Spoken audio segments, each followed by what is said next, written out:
Hey, you guys. Time once again for Flickers of Fear. And I'm finally getting around to talking about this movie. I have been wanting to see this movie for a really long time because I heard that it was like really kind of messed up and grotesque. And, I'm kind of all about that. So I noticed that Hulu had it. So I was like, okay, well, I really have to push this up in the rotation because I've been dying to see this movie because I've been hearing a lot of people talk about it. And this movie is the 2021 film Titane, which, if you don't know, is the French word for titanium. And why it's called that will become clear later on. I loved this movie, but I can see how maybe some people, I don't know, I kind of feel like critically it was pretty universally beloved, and I can totally see why, but I kind of feel like audiences would probably be like mixed on it. If you don't like really bizarre, grotesque, like body horror type stuff. It's Cronenbergian a little bit. That's pretty much like the closest thing I can think to it, but it's not exactly like that, which I'll get into in a little bit. So this is a French film, as I mentioned. And the director and screenwriter, Julia Ducournau, I hope I'm pronouncing that sort of correctly. She kind of came out back in 2000. So she'd done some stuff before that, but back in 2016, she came out with this excellent movie called Raw, which was kind of like a coming of age story, like about this girl who slowly begins to realize that she's really into cannibalism, and it's pretty messed up, and so that's really good too if you haven't seen that. So when I saw that and I heard that this was going to be her second one, I was kind of like, woohoo! I was like really excited to see it because Raw was really good. So this movie comes out, and I have to say that as kind of messed up as Raw was, this one goes like way fucking bigger, bolder, like way over the fucking top, and it's pretty amazing. As I said, this is a body horror film, pretty much. It's also kind of a serial killer movie and kind of like a fucked up family drama. I know that doesn't really make a lot of sense, but when you see it, you'll see what I'm talking about. Now, this movie actually ended up winning her the Palme d'Or at Cannes, and significantly, she's only the second female director to take the top prize at Cannes, which that is. The first being Jane Campion for The Piano back in 1993, and I believe, please correct me if I'm wrong, but I think Jane Campion shared that with somebody else who was like a co-directing credit. So actually, Julia Ducournau is the first woman to win it like solo, so it's kind of like a big deal, and it's amazing that it took until 2021 for that to happen, but that's a whole other discussion. Now, pretty much every review that I've seen of this movie has compared it to the David Cronenberg film Crash from 1996, which was based on the J.G. Ballard novel, and I guess, like, superficially, it does have, like, a sort of, I mean, really the only thing that's similar is the sort of melding of, biological with metal, or with, with inanimate objects, or with machinery. And the fact that the main character in this has an erotic attraction to cars, vehicles. Other than that, this doesn't really follow the same story in any way. Because I feel like Crash, whether the David Cronenberg film or the J.G. Ballard novel, was kind of more about this underground of people that got off on car crashes, essentially.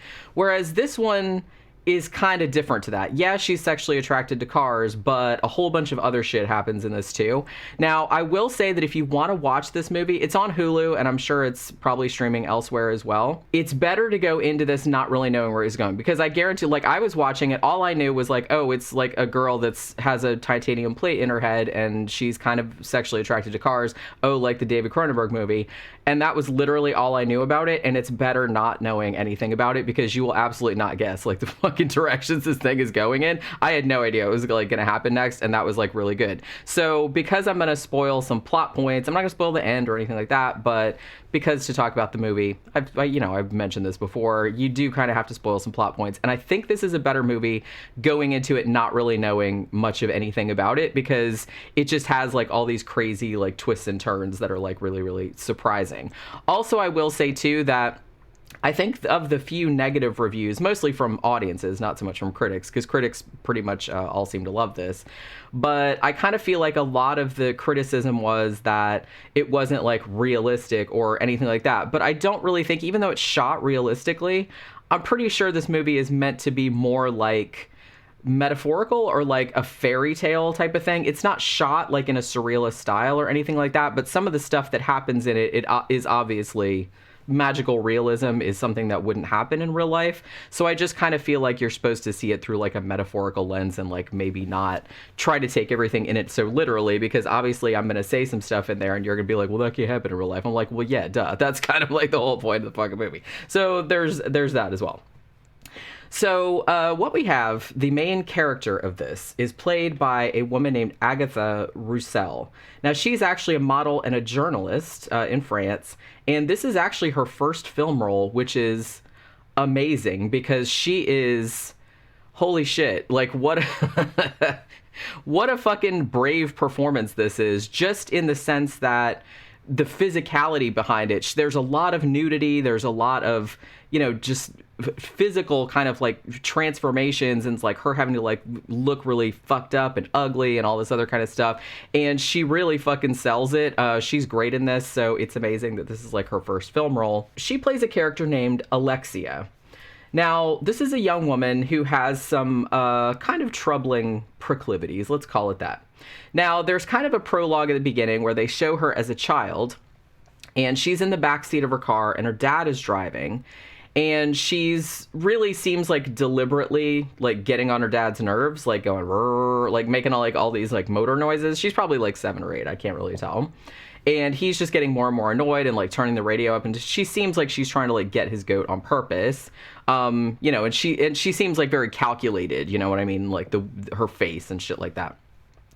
And again, probably somewhat deliberately, while he's driving and getting all irritated, she actually takes off her seatbelt and like jumps across the back seat. At which point he turns around, like being like, "Hey, what are you doing, kid?"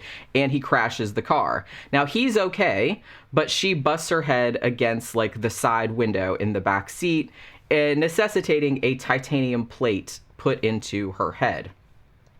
So then it's pretty clear from the beginning, even before she gets in the accident, that she does kind of have, just judging from the way that she's making the car noises and everything like that, even before the accident, she seems to have like an affinity with machines rather than people, because it's really weird, like when they're doing like in the hospital and they show her like with the thing on her head, like in their, with the scar and all that. And the fact that her parents just seem very distant and she doesn't like speak to them, or she seems very, very cold. I took that, and more like will come along of that later. This is not stated outright, so I could be totally wrong about this, but I think that the implication is that her dad is abusive, possibly sexually abusive. Like I said, they don't come out and say this, but there's a couple things in there that kind of lead me to believe that that's the case, and that might be why Alexia is so emotionless, is so cold, and doesn't really speak to her parents.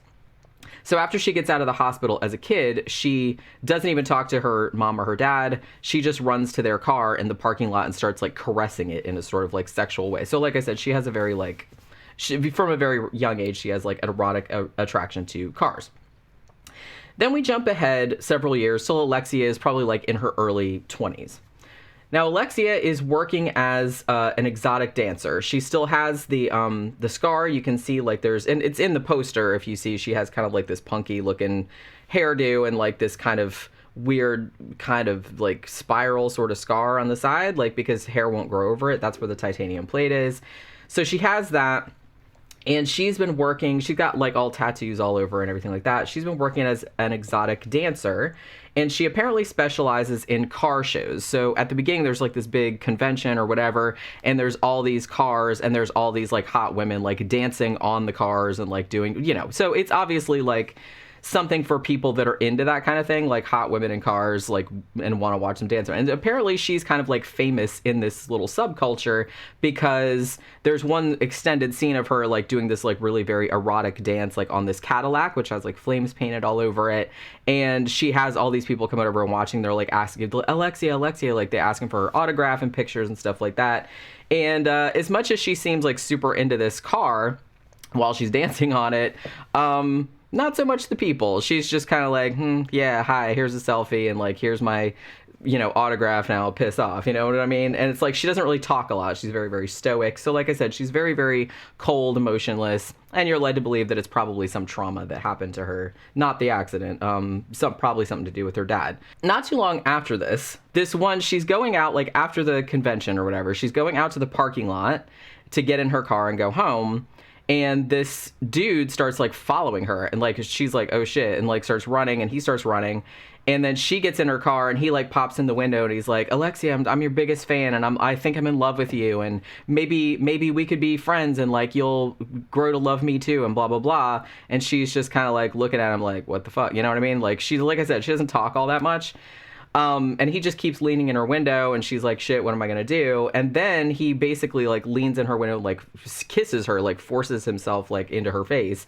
At which point she pulls out this kind of, she had like this kind of stick, like a chopstick type thing, which was holding her hair back. And she pulls it out and basically like rams the shit into the dude's ear in a pretty grisly scene. So she kills the dude and then just kind of like fucking leaves him there. So because he's gotten kind of like brain juice all over her, she goes back into the convention hall and like into the bathrooms there, like where all the models showered and whatnot, goes in there to take a shower to like wash all the goo off. And while she's in there, she hears kind of this banging sound at the door, and she goes to the door like completely naked. She's naked a lot in this movie, by the way. And so, I mean, if that's your thing, it's not like, it's weird because it's not really like presented as erotic usually. I mean, because it gets like pretty fucked up later on. Like I said, this is a little bit of a Cronenbergian like body horror type thing going on too. So it's not like meant to be super titillating. But so she goes out and she hears the door. She opens the door, and the Cadillac that she was dancing on earlier, dancing on the hood, is there, like almost like it called her. Because somebody knocked on the door, and it obviously wasn't the car. So this is, like I said, this is like a supernatural type. It's, So it turns on its lights, and it's like flashing, and she goes to it and gets in. There's nobody in there. And she gets in and essentially like has sex with the car. The car is like jumping up and down and stuff like that. It's like, it's funny, but it's also kind of like, I don't know. It's also kind of like disturbing a little bit. So there's that. Now, we find out later, like not too long after this, that Alexia's having sex with the car has resulted in a pregnancy. Now, interestingly, the pregnancy, you're kind of like throughout the whole movie, you're kind of like, what the hell is going to come out of her womb, because her nipples and vagina and stuff like that like start dripping like what appears to be motor oil. So that it's probably going to go in like some weird kind of like machine, like human machine hybrid type of direction. Now she does try to abort, like by sticking that same stick that she stuck in that dude's ear. Like she tries to like ram it up, but it doesn't really take. So there's that. As it goes on, we find out that this guy that she killed in the parking lot is probably not Alexia's first victim. And you determine that probably, in fact, she is likely a serial killer. And this is kind of like reinforced later on. Like pretty much this movie's kind of divided into two halves. It's not super obvious, but the first half is kind of like her doing her like serial killer type thing where, she killed that guy, and at first you're kind of led to believe, oh, maybe that was just like self-defense because he was sort of like trying to push his way, like force his way onto her, and like she killed him for that. But then later on, she kind of seems like she's starting to, or she wants like some kind of human connection. Like, so she does try to, have sex with, women and men, and she's trying to like make some kind of like connection in that way, but it never seems to work out because she seems almost kind of like soulless, like everything has just been stripped out of her like through trauma. Like I said, she's very, very cold, she's very emotionless, but then she still has kind of like this kind of barely concealed rage like underneath the surface. So there's that too. So basically this one girl that she's kind of been dating and stuff like that, they're kind of like back at her house, and she just decides, like, after kind of like making out with her and stuff like that, she's like, I'm just gonna kill her. So she just like fucking starts stabbing her and shit like that. And then it turns out that there's all these other people in the house, like all this girl's other roommates that Alexia didn't know about. And she's like, well, shit. So now she has to kill like all these other people. Now, during this big spree that she's going on, like all these people in this house, one of the girls that, she tries to kill gets away and reports her to the police. Now, Alexia, it should be noted, still lives with her parents. And as I mentioned earlier, they're very distant. Like, there's this one really interesting scene where she's kind of like up and she's like making breakfast, and her dad is like making himself breakfast, like presumably before he goes to work. I think he's a doctor or something like that.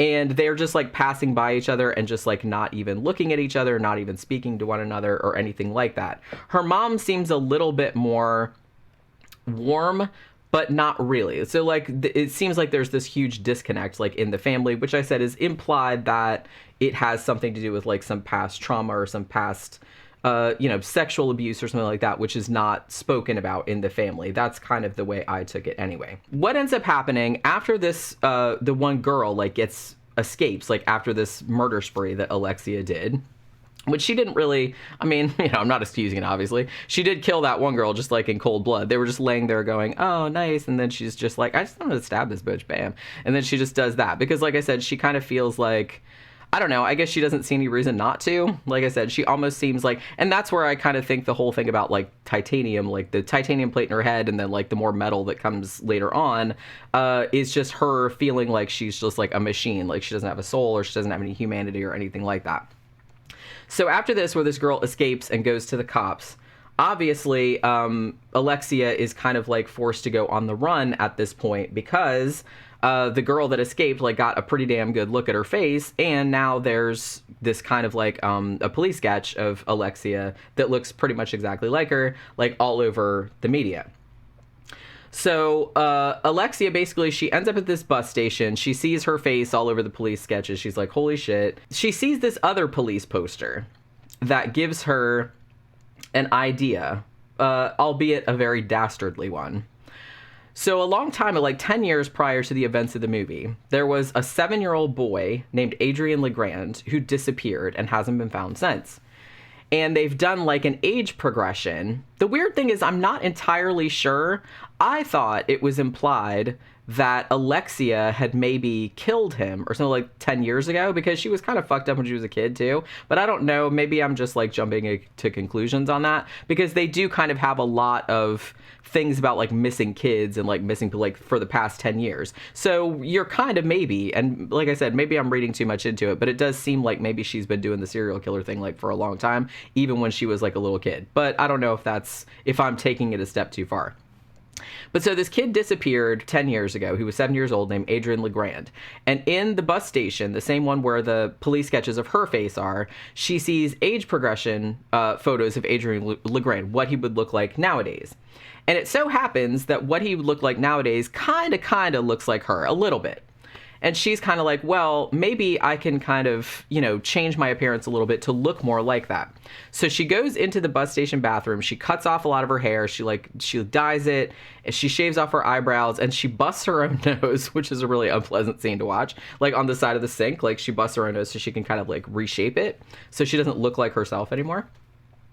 And then she goes to the cops and says, I'm Adrien Legrand, all grown up, and she's just kind of like not gonna tell him what happened, but she's just gonna say, here I am, I reappeared.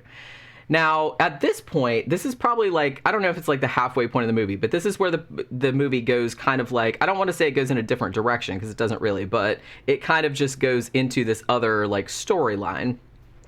So she gets picked up by Adrien's dad, who is a firefighter named Vincent, and pretty much from the outset, the police ask him, like, look, do you want a DNA test, like, to make sure that this is really your son? And Vincent seems to get offended. It's like, do you think I wouldn't recognize him? So he looks at Alexia, who is pretending to be Adrien, and he says, yes, that's him. But you're pretty sure from the beginning that Vincent is sure that this is not his son, but he is so distraught that his son was taken 10 years ago and was never found, and he never figured out what happened to him, that it's almost kind of like he's willing to allow himself to indulge in the fantasy that this is his son, and he doesn't really care who it is. And like, he does actually kind of say that outright later on. He's like, you're still my son. I don't care who you are. So there's that.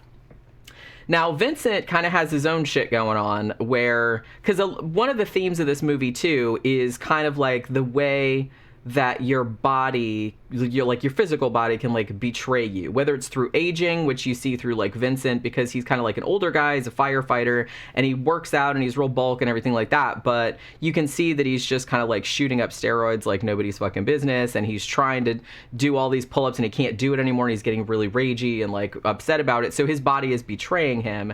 And in the same way, Alexia's body, who's pregnant, remember? So honestly, like when she goes to like pass herself off as a boy, she has to pretty much like constantly tape down her breasts and her belly so they don't know that she's a woman, like a pregnant woman.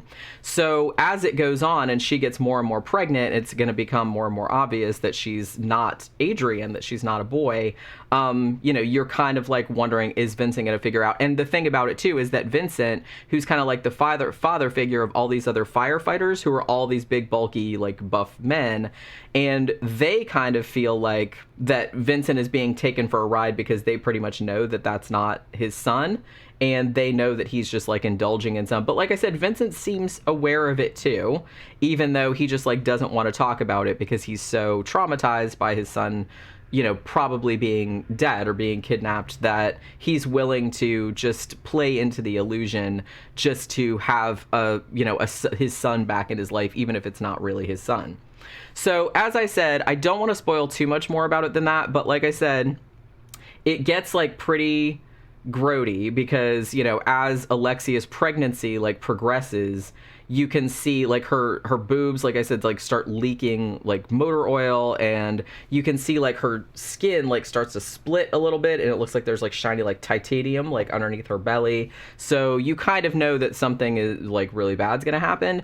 But then the whole thing about her relationship, her burgeoning relationship between her and Vincent, is like this really, really bizarre, because it's kind of like you're kind of led to believe that her family that she came from, like there was no love in it, and it was just, like I said, there's an implication that maybe her dad like did some sexual abuse toward her, and so she has this sort of like ambivalence about family.